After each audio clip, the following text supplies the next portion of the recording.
Hi, I'm Lindsey Deluce. I'm here with Teddy Wilson. Welcome to CTV Your Morning, the podcast. This week, we speak with a Canadian woman who's raising awareness about heart attacks in young people. She had a heart attack at just 42 years old. And traveling with pets, how to make it comfortable for you and your cat or dog.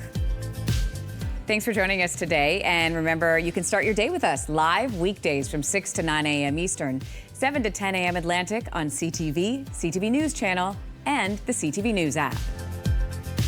Okay, if you grew up playing Twisted Metal, get ready for a big hit of nostalgia. The chaotic 90s video game is now a hit TV show, and it is back for season 2.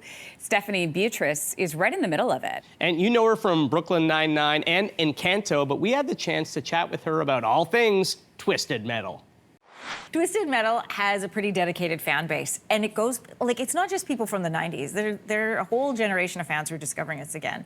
They're older, though, the people who were fans in the 90s, they get to see it play out again. So what's it like connecting with these different decades of fans? It's awesome. I mean, it's really lovely that people like the show. We sort of made this thing that is, it's got a really interesting tone. It is totally hard jokes and comedy, but it's also a ton of action. I mean, you saw in the trailer, it's like cars blowing up and crashing into each other. And it's got this nostalgia factor that I think people are really connecting to right now. Yeah. Not only the game, but like all of the music in the series, the energy, the vibe, everything is like sort of this nostalgic, teenage, angsty part of yourself that feels really fun to watch on screen. Well, and what's cool about that is you're used to sort of experiencing some of that in movies, but to see it in like this weekly TV version of it is very cool. What's it like to be on, you've been on a lot of sets, what's it like to be on a set where you've got that kind of high energy explosions and actions happening? It's so fun. It is so fun. I mean, being in those cars is like, it's incredible. Sometimes we get to drive,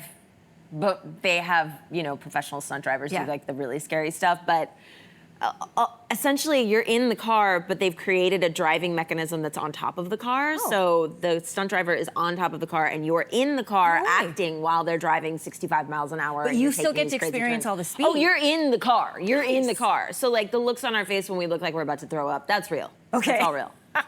People love your humor, especially from your time in Brooklyn Nine-Nine. I was just sharing with you, this was our family's pandemic show. We watched every episode. We loved it. So it brought a lot of joy and a lot of freedom during a time that was, you know, not so fun. Yeah. How did you incorporate some of your own humor, some from your different characters into Twisted Metal? I think that the humor that I respond to is a sort of like absurd, silly, I would say like a little adolescent humor, right? But it's like kind of that medium space where a lot of people connect to it. A lot like Brooklyn Nine-Nine, but I think like Twisted Metal is a little harder, it's a little punchier, and it's definitely a lot more, there's a lot more like rated R jokes, if you will. Not on Brooklyn Nine-Nine? On Brooklyn, we push the envelope a little bit, but this show definitely like opens the envelope and like explodes it, This is one of your first roles in this action genre, so I love seeing it and learning about it through your eyes, like the stunt driving. But I heard last season you learned how to drive stick in 15 minutes? Yes, so we have many multiples of the cars, and because they are the actual original, at this point they're vintage cars, right? So the automatic kind of died on us. We had to get this shot, and actually, was it that season? I don't know. Cool. We were in this like crazy deserty kind of area, and Anthony Mackie had to run alongside the car and jump into it, and they needed the shot. They needed me driving. So the stunt drivers taught me how to drive it, and I was like, okay. I mean, I couldn't do it now to save my life. I could not do it now to save my life. But if there was a camera rolling, I could. Listen, being able to drive stick these days is a big flex. A skill for sure. Yeah. Are you looking for your next binge-worthy series? Look no further, because the TV adaptation of May Cobb's best-selling novel, The Hunting Wives, is coming to Crave today. Here's a sneak peek. I want y'all to know I love you so much. Friendships like ours are rare. So when Jed and I go on our campaign trail, I'm taking y'all with me. in my heart. Oh, honey, love you. Oh, this series follows Sophie, played by Brittany Snow, and her family's moved from the East Coast to deep East Texas, where she succumbs to a socialite's irresistible charm and finds her life consumed by obsession, seduction, and murder. That socialite's name is Margot Bank, and she is played by Malin Ackerman, who is joining us in studio this morning. I'm so excited for this. I'm so excited too. I bet. Finally. Welcome home, by the way. Thank you. We were just talking off camera. I mean, you spent 22 years in Canada. Born in Stockholm, moved here when you were 2 years old. Spent a good chunk of time here. What's it like did. coming home? Oh, I love it. I always love coming back. My brother still lives here, friends, family. So it just feels like a good taste of home cooking. Yeah, that's kind a nice of way to vibe. put You know, it. it just feels like a nice warm embrace. I do love coming back. Canadians are wonderful. You guys really live up. I don't know what to say. I know. You live up to the kindness, and it's just really lovely to have a soft landing. Oh, it's nice to have you back. Yeah, thank you. And this show looks amazing. I mean, this show I feel like is built for me. It's called The Hunting Wives, as I mentioned. So we've got Texas, we've got obsession, we've got seduction, we've got murder. Tell me about your character specifically. Oh my gosh, Margot Banks. She's a wild card. I absolutely love these types of characters. There are so many twists and turns that you will experience throughout the show with Margot. She is quite charming, and she's the queen bee of all the hunting wives, basically. She has started this group of wives. They go hunting wild boar on the weekends, drink margaritas, and wear high heels as they do it. She's a lot of fun, but she's also not to be crossed. She's sort of a Lady Macbeth behind the curtains and pulling all the strings. And Dermot Mulroney, who plays my husband, heartthrob. Great is he? He's so great. He's just so lovely as a human being, a wonderful actor. So it's a juicy part. She's a fun, wild character to follow. I like that description, a juicy part. Now, we know this series is based off the best-selling novel. So in terms of preparation for you, I mean, how much time do you spend in the pages of the book? Or do you kind of leave that be and create your own? There was a lot of creation in this one, only because it's not completely true to the book, just to give, it is. The characters, there's a few new characters, there's a few twists that aren't quite the same as the book. So I think that was done so that the readers can also be a bit surprised and have some excitement and some unknowns. But definitely just to get the sense of who these characters are and what world we're living in. We all read the novels, but it wasn't quite diving into each chapter and dissecting it. It was more just having fun with the characters and what they are. And May Cobb herself was on set, and that was cool. so many times. She found it so exciting, and so did we. She's lovely. So we had a lot of questions for her. I bet. And she kind of went, I don't know, whatever you want. You go for it. You guys are doing such a great job. So it was really lovely to have someone there who started the source material and just felt like you're getting a good stamp of approval. And you shot this in North Carolina, is that right? North Carolina and Charlotte, yeah. In Charlotte, what was that like? Oh, great. I really didn't know what to expect. Everyone kept saying, it's the financial hub. And so I just thought might just not be super creative and artistic, but it was quite the opposite. Very, very welcoming, really fun, great breweries, really child-friendly, dog-friendly, Nice. great kind of city in the outskirts. We shot at a place called Lake Norman, which was absolutely stunning. So there's a lot to be had in Charlotte, North Carolina. What kind of dog do you have? We have a little mutt. You do? Yeah. I don't know. She's a scruffy little terrier mix. Oh, cute. What's her name? Her name's Jessie. Oh, she just turned cute. 6. So, yeah, she's so easy to bring along. That's great. And I know that you're an actor and a brilliant actor, but you're a musician as well. Did you find a music scene there? I would say that music? lightly. Yeah, there definitely is a music scene. We didn't have as much time as I would have loved to have for music, but what we did have was, oh my gosh. This? What is this? That is my sister's, that's my sister and I on stage. It was the night before her wedding in New York. No way, that's so fun. We actually did a song together for a movie that I did way back called the Chick Fight.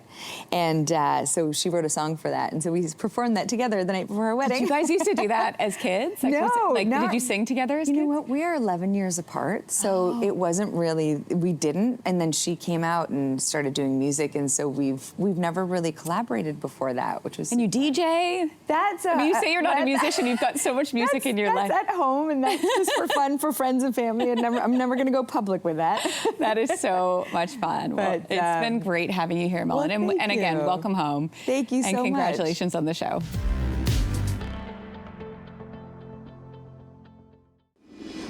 Are you planning a vacation with your pet? Well, guess what? Travel journalist Christie is here with tips on how to make sure your travel runs smoothly. Yeah, and that's because his pups, Cleo and Cairo, have been all over Europe and Canada. They stopped by our studio, and Lauren was there too, with some tips on how to help you say goodbye to the kennel and hit the road with your furry friends. How well trained do your dogs have to be if you want to travel with It them? helps. It helps. Yes. Okay, so I do want to give a shout out to Stormy because your cat Yes, also has traveled. has also traveled. I think we've got a shot of Stormy. I didn't know that you and Kelsey's little cat was named Stormy too. Oh, nice. Yes. Yeah. But there's Stormy, beautiful. So Stormy's not here with us, but Stormy travels with you guys as well. So let's start with the basics. If you are traveling, that's a great picture, by the way, with your cat or your dog, what do you need to know? The very basics are the carrier. Make sure they're used to the carrier before you get in there. Particularly a cat can get stressed out. So think about putting a blanket or a piece of clothing in there just so they get used to the scent. If you're going to think about using sedatives, check with the vet first. These guys don't need it. Some might, but check with the vet. Feed and water 4 hours before you check in is always an interesting one. For me, that's our rule, but it might be subjective to your dog. But the point being, figure out that fine line between when they won't go hungry or thirsty and when they need to go to the bathroom. But 4 hours is a good rule of thumb, but other people have different ones. And exercise your pet before flying. As in life, a tired pet is a happy pet. Right. So are the dogs with you in your seat? So how does that work? These dogs, so good, that's a great question. So the rules right now that are there, and as of June 1st, if you want to take a dog on board, you now have to have a soft-sided carrier on Air Canada. That's different. It used to be hard, but it depends on the size. These guys Cleo is too big. Cairo, in a pinch, you could put him underneath the seat. We don't travel much with them on plane. We did to France. That was when we went to Europe. But the carrier should be 40 by 43 by 21. And the dog has to be able to stand up and turn around. And the other thing I think is really important to remember when you think about traveling with your animals is the heat and time of year. There's a lot of places that are blacked out because of the heat. And certain dog breeds you can't put underneath because of the heat. Ones with breathing problems like pugs and bulldogs and boxer terriers. But at the end of the day, I would say my personal opinion is I don't like to travel this time of the year because of the heat with the dogs. I try to, if you're going to put the dog underneath on a plane, if they're that big, I would think about fall or spring. Lauren, these dogs are beautiful. Look at them. They're just like posing for the camera. Amazing. Okay, so if a place says pet friendly, what does that mean exactly? Could it mean different things for different places? It really means different things. I literally stayed at a hotel two months ago, and they said pet friendly. When I got there on arrival, they said, oh, you have to sign this waiver saying that they'll be in a crate the entire time they're in their room. It's like, that's not pet friendly to me. So I was like, bad. So I would make sure that you check that. There's ways to do it. Marriott Hotels, for example, has an app that you can check and search for pet friendly hotels. Two of their brands, Westin and Aloft, are particularly pet friendly. They waive the pet cleaning fees for you. They have amenities for your dogs. Really? And Aloft's program is called Animals Are Fun, ARF, which I even love more. Wait, do that again? ARF. It's called ARF. And then out on the West Coast, they have Hotel Z and Accent Inns are really good. They will let you have animals of any shape, size, reptiles, birds, you name it. Their most frequent guest is a llama named Tony. No way. Totes. So those are good ones. And then in terms of destinations, just search online. Like Halifax has a patio program, PEI, which will list businesses where you can take your dogs onto the patio, or even businesses where you can go in. Well, that's the thing. I mean, we travel just north of the city, so you know, in no traffic, it's like 2.5 hours, 3 hours, and sometimes on the way back we want to stop for dinner. Right. And so we've now sort of like highlighted which patios that we can go to because we're always with our dog. But I like the programs when they indicate with on a map, and so you can see as you're planning out your day as a tourist with a dog. 100%. Okay, so you've traveled a lot with I'm going to call it your animal kingdom. You've learned some lessons along the way. Yeah, some hard ones. Yeah, tell me. Make sure that you have multiple labels on your carrier. I would include now these days maybe an AirTag or a GPS tracker. We actually, with our former dogs, we had a dog left behind once on a flight from Toronto to Moncton. And so thank goodness we had put her name all over. So when we finally got in touch with the airport person that had it, they knew her name. We had put an empty water dish in the carrier so that they could feed her some water. So learn that lesson the hard way, did it, and glad we did. The other thing I'd like to do is when you go in and check your dog in, they will put a hard plastic tie on the carrier if it's going underneath to make sure that it's secure. Well, the first time I arrived, I didn't have any way of getting that plastic tie off. So pack scissors in your check bag, but I put it in a side back pocket, so it's the first thing I can grab out, cut that tag off, and get the dog out so they can get some air. But it was very frustrating the first time to not be able to do it. And then, of course, always pack a leash. We brought the cat home once, and I don't have a leash for the cat, but you have to take the animal out when you go through security. So I'm telling you, that cat, Storm, she was off to the bar. I need to like hold on to her for dear life. So I now have a cat leash after learning that the hard way. What does your online professional brand say about you? Our next guest says your LinkedIn profile, it is more than just about listing out your work experience. It could be the key to getting you your next job. Career expert Angela Champ is nodding alongside me. She is here with some tips on improving your LinkedIn profile so you can stand out and get noticed. Great to have you. Thank you. Okay, so first things first, we need to have a good display picture and a good background image. But what does good mean in this circumstance? Because social media platforms all want different things from you. So first of all, you want to be sure you have a profile picture of yourself. Don't just leave it blank. Make sure that you're by yourself and focus on having more of a headshot rather than a full body shot. Try to avoid blurry pictures or ones where you are standing with other people because when people are looking you up, such as recruiters, they want to know which one you are. And so if you're with other people, it's hard to tell. You also want to look at the banner photo as well. There's a default picture that goes with it, but what you might want to do is choose a photo that reflects either your profession or your industry. In my case, I picked a picture that's personalized because I'm an author of books, so I used my books as my banner picture. Okay, and is this something you need to have professionally done, or can you take these photos on your own? You can take it on your own, either through self-portrait photos or have somebody take a good photo of you. Try not to take a selfie. It doesn't show up quite as well, but you can ask a friend just to take a really good picture behind a really nice background. Try not to stand in a bathroom. You see a lot of photos where clearly you're standing in a public bathroom. You're joking. No. Oh, that's the worst. Don't do that. Don't take the bathroom selfie. Do not. Okay. There's a headline section on LinkedIn. What are we supposed to put here? So what you want to put is either your job title or your expertise. Even for students, sometimes people say, well, I just graduated, so I don't know what to write. Write what you want to have. So if you are just graduated from engineering, write chemical engineer as your headline. Or some people use a tagline. They talk about what they can do for other companies, helping people with their careers, helping organizations increase their profits. Sometimes they use a tagline rather than a job description. What you don't want to write is something like seeking new opportunities, because it's hard for recruiters to find you when you just write seeking new opportunities as your headline. Oh, that seems counterintuitive. It feels like that's the way to get it out there, like, hey, pick me.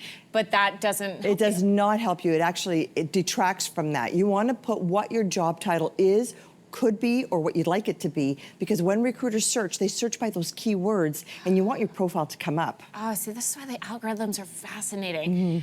Next, there's this about section. What should we be writing here, and how do we write it? Is it like point form notes? Is it a self-described letter about yourself? How do you phrase this? The about section is a great way for people to see a little bit of your personality. It could be 1 or 2 paragraphs long. Talk in the first person, like my or I, and here's where you want to highlight things that people might not pick up in your resume or in your LinkedIn profile. Maybe it could be a unique experience you have, international experience. Maybe you speak more than 1 language. Maybe you won some awards. That's where you want to put it so that people can also get a sense of your personality. Okay, now it comes to the work experience. How do you suggest we list this out? And then can I ask? Yes. How far back do we go? Like, are we going way back into the archives, or are we just going a couple years here? If you're new in your career, you'll probably want to list everything, including summer jobs, anything that shows that you have experience. Once you get more into your career, you probably want to list either those companies that are important to your future career, or those jobs where you've had some good accomplishments. So in your work experience, do not mirror exactly what is on your resume. It should actually look a little bit different on your resume. Same companies, same job titles, same dates, but what you want to write is what your accomplishments were, not your job description. Yeah, not your key, your bullet point, I opened the cash register, I closed the doors. You don't want to do that. You want to talk about what you accomplished, because you're trying to catch the eye of the person that wants to hire you to say, hey, here's what I can do. Okay. What about when it comes to posting on LinkedIn? What kind of content are we putting on that? And then how regularly should we be doing this? So you have a beautiful LinkedIn profile. Don't let it go to waste. You should be posting minimum 2, ideally 3 or 4 times a week. And what you want to post is this. You can post something about your career or your profession or your industry or your company that positions you as an expert in that area, that you're sharing information about it. You can post a link to a news item that has to do with your profession or your industry, and then write a little preamble about it, like why did you find this article interesting and are encouraging other people to read it. And the other thing you can do is comment on other people's posts. More than 5 words, don't just say, hey, great post. Maybe write a couple of sentences. What happens is the more active you are on it, when recruiters go in to search by that job title, your profile is more likely to come up and show up for them. So you want to be active on LinkedIn.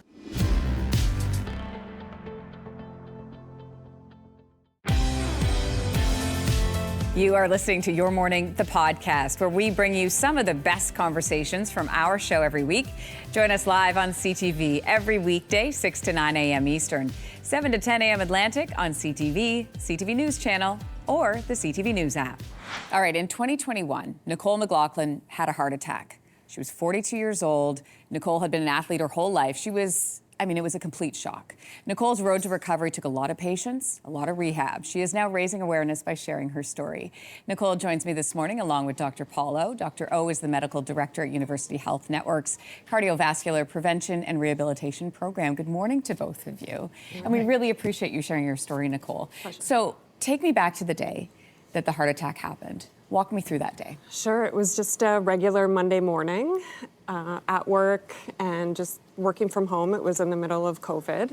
And all of a sudden I stood up to either go for a run or go for a walk with my girlfriend and her dog. And I just got this full body sensation of nothing I've ever experienced before. It wasn't pain, it wasn't nausea, and I just knew something wasn't right. What did you think was happening?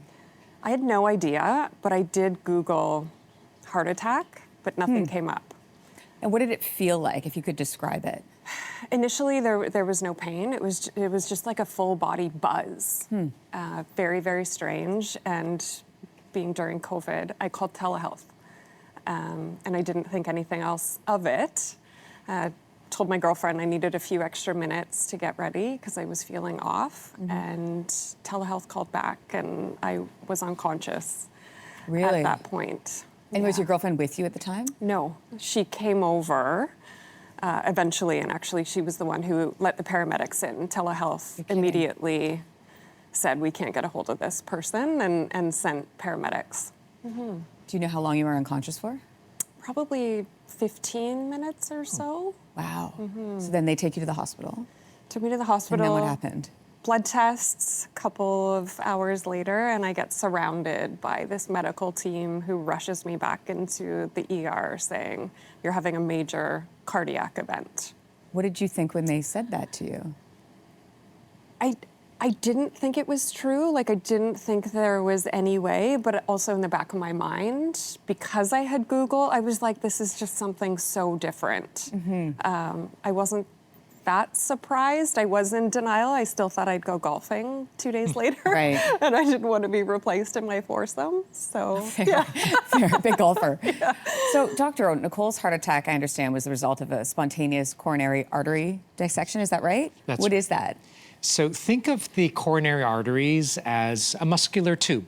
Outer layer has muscle supporting structure tissue. The inner lining is meant to be a smooth conduit for blood flow, called the intima. Spontaneous coronary artery dissection means spontaneous happens all of a sudden.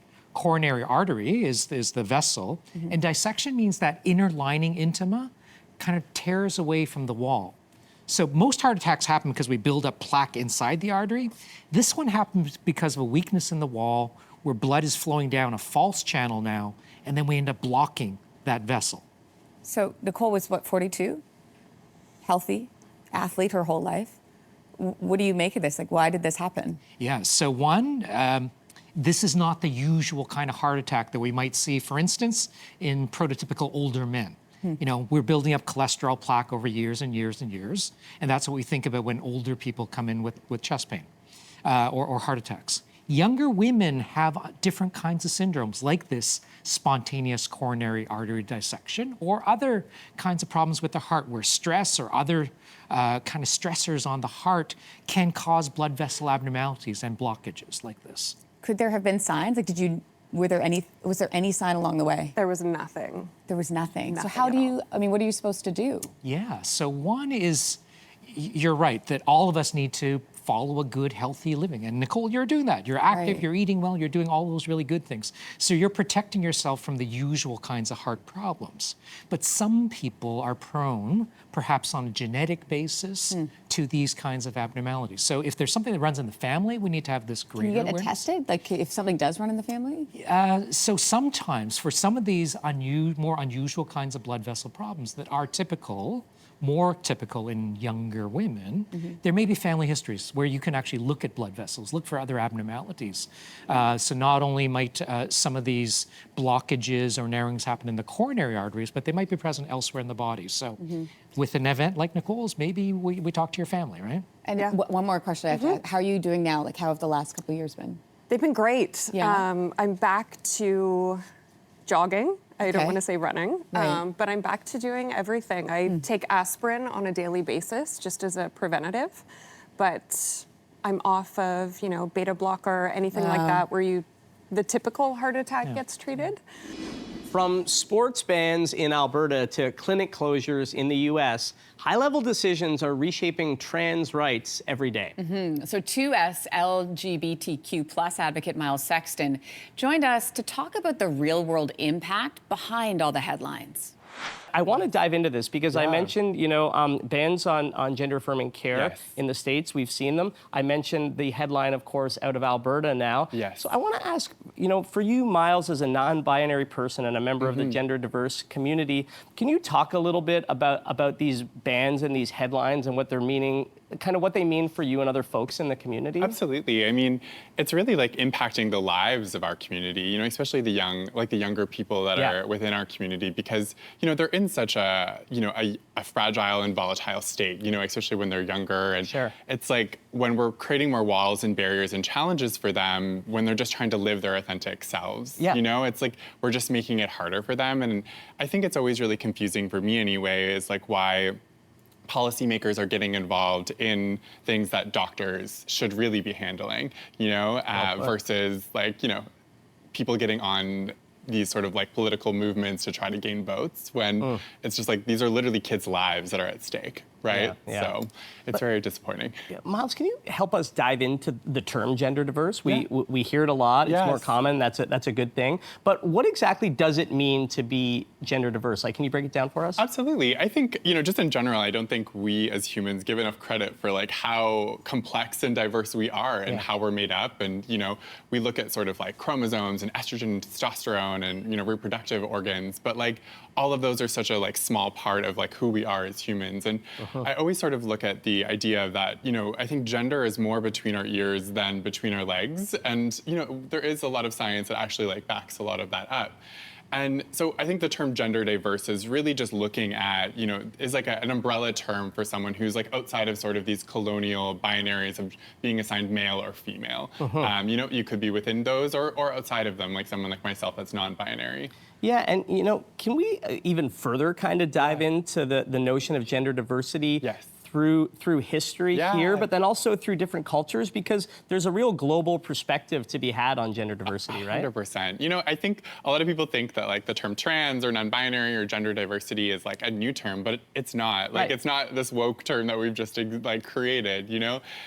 Gender diverse people have been around since time immemorial, you know, in North America, we use a newer term, which is called Two-Spirit within the indigenous communities. It's like, you know, a term that each of the, you know, those communities would have their own individual name for like a gender diverse person. But, you know, when I went to India recently last year, you know, you have the third gendered category, the Hijra people. Right. You know, and like those, for their thousands and of years, we've seen, like there's monuments and things that are built by Hijra people that are, again, like would be similar to maybe like a trans or a non-binary person that exists in like North America, and all over the world, like Central South America, even the Mouche, like literally anywhere you go, you'll see these cultures. It's just unfortunate that like maybe more in North America and European cultures, we've lost a lot of that history just because of colonization and like, the impacts of religion in a negative way have sort of eliminated that history that we've used to have. Yeah. So. And in South Asia and in India, I've read that the Hijra people, these folks are held in high spiritual regard. Exactly. Right? Like if you were to have a baby or get married or buy a new house, like you would invite a Hijra person to come in and give you the blessing, for the house. And they're looked at like the highest connection to like, whatever whatever word you would use for God or like spirit, and same with like the Two-Spirit people that we have here in North America. Miles, you're so great to talk to, and you have such amazing knowledge. If people want to learn more and just dive into this deeper and really become advocates or allies and understand more, how do you suggest that folks do it? Absolutely. I mean, there's so many amazing resources out there. I love this platform called sexfluent.ca. It's Sexfluent.ca? Yeah, it really kind of breaks down, I think, a lot of these topics around gender diversity and stuff like that in a very empowering and like digestible way. There's also amazing memoirs. I think it's like storytelling is such an important piece that you really need to go after. So seeking out these sort of stories by individuals that are part of the gender diverse community will help you maybe resonate, because I think a lot of people don't know, a non-binary or a trans person or a Two-Spirit person. Right. So really trying to reach out and access those stories. But there's also great organizations like EGAL and We Can Play, which are also, really advocating for, a lot of these like rights that we're seeing that are being taken away right now. So, you can learn a lot more through what's happening through those organizations too.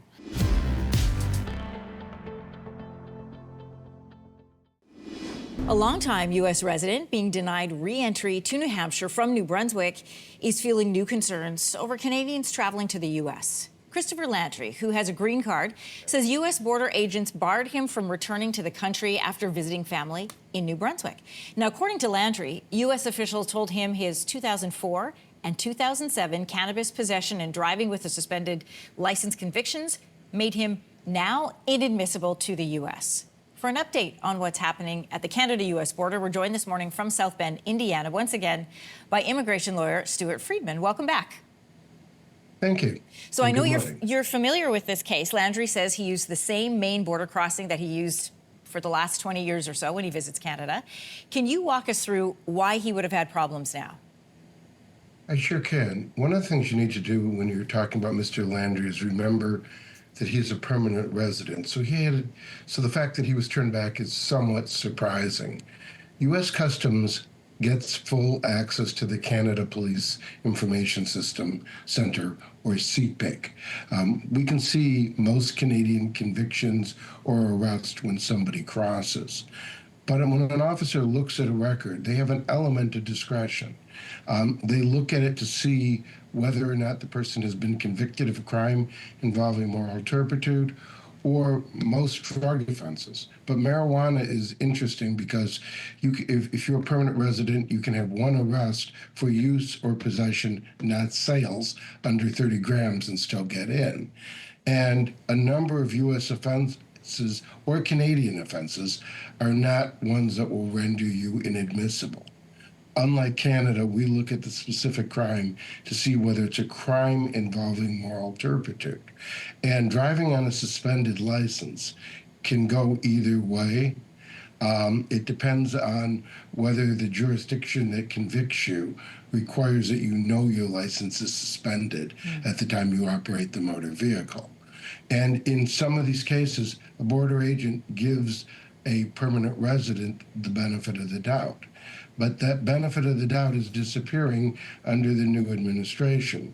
U.S. Customs officers are being told to resolve doubts against inadmission, to resolve doubts in favor of detention in some cases. Canadians have it a little bit better when they cross at a land border because we will turn you back rather than detain you. But if he has been coming from, say, Mexico, he would have been detained. Landry, we understand, is separated from his partner and his 5 children. And again, he's been going back and forth and setting up his life for the last 2 decades. What steps is he going to need to do to be able to return home? If this is at the discretion of a border crossing agent, where does he go to get that reversed? Well, Mr. Landry's actually been referred to an immigration court, and he will get a hearing as to his admissibility. But because he was turned back, however painful it is to be separated from your family, at least he's not detained. Many people are detained while they sort these things out. And last week we saw a change in U.S. policy to say that we should not give bail in many of these cases. So people really need to do a self-check and see what their vulnerabilities are before they attempt a crossing in this era. Yeah, not to mention the fact that he's also not able to work while he's here in Canada. His job's down south of the border. When you and I last spoke in March about the new U.S. long-term travel registration rules, for Canadians, what concerns have you been hearing since the spring from your clients? Well, I'm seeing cases where people crossed without incident for years, like Mr. Landry, and are now having problems. I'm seeing more and more people, even when they get in, getting detained for 3 or 4 hours at secondary inspection by U.S. Customs while they sort the matters out. I advise anybody who's had a criminal contact who believes they're admissible to come fully armed. Have certified copies, if possible, of your court file, because they're wanting to see this more and more. Now, Mr. Landry was a permanent resident, which means U.S. Customs had the duty to determine that he was inadmissible. Most people, Canadians crossing the border in particular, have the duty to show that they are admissible when they're questioned. So it's flipped. He should have had an easier time, but obviously he didn't. And one of the things that I advise people is to cross at Canadian pre-clearance facilities where possible, because U.S. Customs has less power. At a land port of entry, they have something they can do called expedited removal, which gives you a 5-year bar, which our Supreme Court, the United States Supreme Court that is, has said is not subject to any judicial review. So if you push too hard, they have that measure to fall back on, and I disagree with it, but they absolutely have the power. There is a heightened sense of anxiety for Canadians traveling south of the border, and from what I hear from you, it's warranted because we don't know. You used to be able to cross and understand what you needed and didn't need to cross. You knew how far to push and how far to push legally in order to make it work in your favor, and that all seems to have changed. So we know that there's less Canadians traveling to America right now because of increased tensions. More than 1.6 million Canadians traveled to the U.S. last month. So what advice do you have for Canadians who have U.S. travel plans this summer? Well, I think you need to do a self-assessment. I think you have to ask, is the trip really worth it? Because of families on both sides of the border, there are a lot of compelling reasons why people just need to cross. But if you don't, you may want to reassess your travel plans. If you've ever been detained by the police in Canada, if you've ever been arrested, if you've ever had a disposition, even if you think it's not a criminal conviction, you want to do a deep check. I advise people who are vulnerable to order their own criminal record from the RCMP before crossing. If you're a foreign national, if you're a Canadian permanent resident, you may need to go beyond that. But the one thing a Canadian needs to know is that particularly with Canada, we have very deep access to your criminal information system. On a given day, we run more Canadian police background checks in the city of Montreal. That's how many we do. So. Wow. Many border agents are wired to see small discrepancies in files even when they don't see a conviction. And many Canadian adjudications, which aren't convictions for any other purpose, are convictions for immigration purposes, conditional discharges, pardons, and many other things. Well, we are so glad that you joined us today. If you want more of these great conversations, don't forget to download or hit subscribe to Your Morning, the podcast. on the iHeartRadio app, or wherever you get your podcasts. And of course, we'd love for you to watch us live weekday mornings on CTV, CTV News Channel, or the CTV News app. Start your morning with us.